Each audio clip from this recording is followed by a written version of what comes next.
Hi everybody, it's Anna and welcome back to my BookTube channel. Today I am coming to you with a book haul for the, kind of the month of May, but also leading into late April. Just a general spring book haul, I guess, of books that I have purchased with my own funds, as per usual. So yeah, without further ado, let's go ahead and talk about the books. So the first book that I purchased this month was actually one that I had pre-ordered, and that is Not That Bad, Dispatches from Rape Culture, which is an essay collection edited by Roxane Gay. You probably know of Roxane Gay if you are at all interested in the world of books and literature and their intersection with feminism. She is widely known as a public intellectual, the author of another essay collection, Bad Feminist, and the memoir Hunger, about her own body and her experiences with it. And because this is a topic that I'm really interested in, feminism and rape culture and the prevention thereof and what we can do about it, I am looking forward to reading this book. Clearly it's going to be a book that requires a certain amount of available headspace, shall we say, to deal with the subject matter. This hasn't been something that I have been ready to pick up yet this month, just because I have not had the mental fortitude to pick it up, but I will let you know how it is as I get into it. Okay, I also had a book come in that I had previously ordered called The Romance Reader, a novel by Pearl Abraham.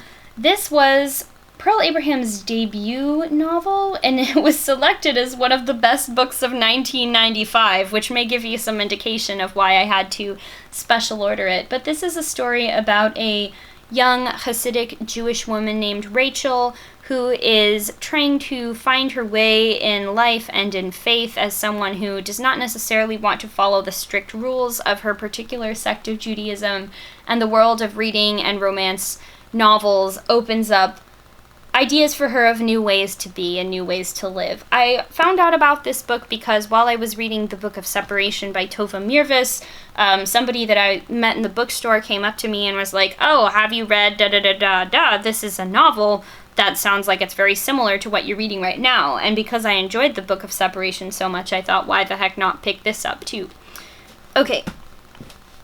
I also picked up a graphic novel called Sugartown by Hazel Newlevent, and this was billed to me as the polyamorous bisexual comic you didn't know you needed, so I had to read it, right? It's really thin. I'll probably get through it in one sitting pretty soon. But yeah, that's that. Book that I had on pre-order that came in this month is The Illumination of Ursula Flight by Anna Marie Crowhurst. This is a story about a woman who is growing up in, I believe, the 16th century, who has become very interested in space and astronomy and the stars. That is all I know about it, but it was recommended by Jen Campbell, so I have a feeling it's bound to be very good, and also takes place in one of my favorite time periods. The camera doesn't totally do the book justice, but it looks like a beautiful, gilt manuscript, and the quality of the paper is so fine. It is a pleasure to hold. Okay, from work I also picked up an edition of The Wind in the Willows by Kenneth Grahame and illustrated by David Peterson, who is the author and illustrator of the Mouse Guard comic series. He's one of my favorite author-illustrators currently, and this is a book that I haven't read since childhood. I've been trying to reread more favorite books this year, so I thought I would give this a reread. And also I just really wanted this edition in particular because the illustrations are phenomenal. Here's a picture of the end papers. I'll go ahead and flip to show you another one. An example of a black and white illustration in the book. And then let's find, there are full page color illustrations. And yeah, this is a beloved book. I am very much looking forward to rereading this book with illustrations that are a pleasure to look at. Okay, I also purchased, for the first time, although this isn't the first time I've read it, Murder on the Orient Express by Agatha Christie. I'm going to be buddy reading this month with my friend Dahlia, who's never read it before. She's going to listen to it on audio, and I'm going to read it just because that's how that worked out.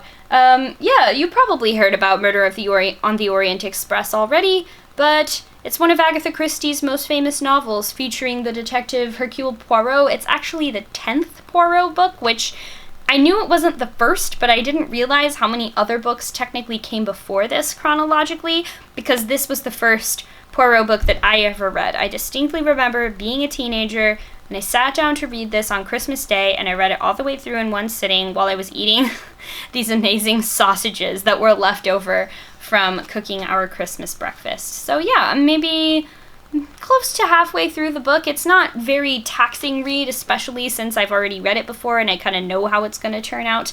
But yeah, definitely recommend if you're a fan of mystery and that kind of suspenseful tale. And then last but not least, is a book that I've been wanting for quite some time and finally decided to treat myself to, and that is The Atlas of Cursed Places, a travel guide to dangerous and frightful destinations by Olivier Le Carré. And, I mean, come on, it's an atlas of cursed places. What more do you want me to say about why I'm excited to read this? Like, it's got maps and descriptions and just makes me feel like I want to become an explorer so that I can hang out in all of these cursed places. Maybe not hang out. We'll see. I don't know. But yeah, this is totally up my alley. Anything that's about like the weird or strange or map or sea voyage related is also something that I'm really into. So these are all of the books that I have acquired so far since, I guess, my last book haul. So the spring. Maybe any of these look interesting to you. Please do leave a comment downstairs so we can start having a lovely chat about the books. Let me know what kind of things that you're reading, what kind of books you've been picking up lately. And I guess I should mention this now. I don't know where we'll be at by the time this video posts, but as of right now, I'm sitting at just under 100 subscribers.